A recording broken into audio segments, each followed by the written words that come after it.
man, Cliff Bleszinski, and we're going to talk about multiplayer in Gears of War 2.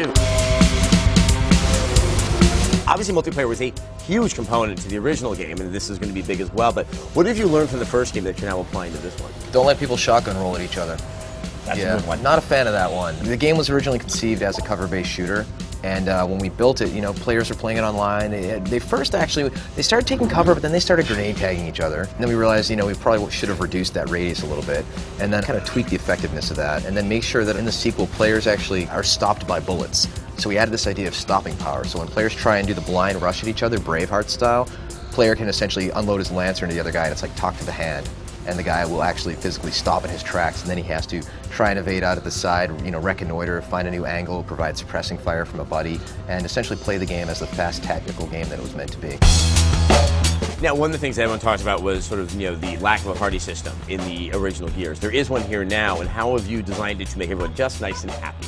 Honestly, I would have loved to have had that when we shipped the first game, but when we look at the development effort that went into putting it, it wasn't just a matter of flipping a switch. It required a tremendous amount of work, like a year and a half of some of our best programmers and UI guys just cranking on this to make it a no-brainer of a situation, whereas you just create a lobby, invite some friends, matchmake against another party, and boom, find a good crew to fight with, or fight against, rather. We are really happy to have it this time around, and we think it's really going to help expand the multiplayer functionality of Gears.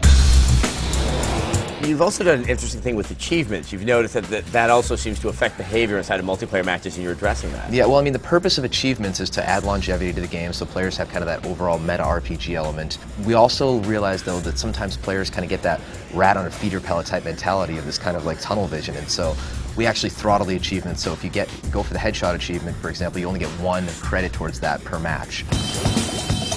Let's talk about the human shield in the game. That's definitely something that people picked up on when they saw the single-player video. How does that work, and how effective is it going to be for the player who's has their meat shield right in front of them? Basically, what the human shield will do is it'll buy you 1 Lancer fire of protection, or protect you from 1 boom shot, so the body will explode and you won't get any damage, or save you from like a grenade or a concussive grenade. So it's basically a get-out-of-jail-free card that you can use to kind of protect yourself and move around the map. We're actually coming up on the 10-year anniversary of the original Unreal. It sort of shows how long you've been in the industry, and I've been in the industry as well. Yeah, this is the part where we feel old. Yeah, exactly.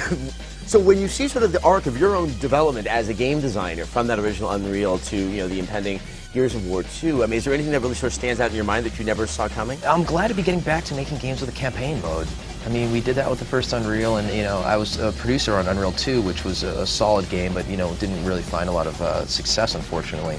And now, especially with Gears, I want to kind of get back to that roller coaster of a campaign and creating a new universe, and who are these characters, and what's the world that they inhabit, and what's really going on, and what are these new weapons and these game mechanics. That's like why I get out of bed in the morning, man. And to see kind of where it can all go, and then to see gamers latch onto it and see them getting tattoos and branding themselves with the logo of the universe. That's crazy exciting stuff. It never ends.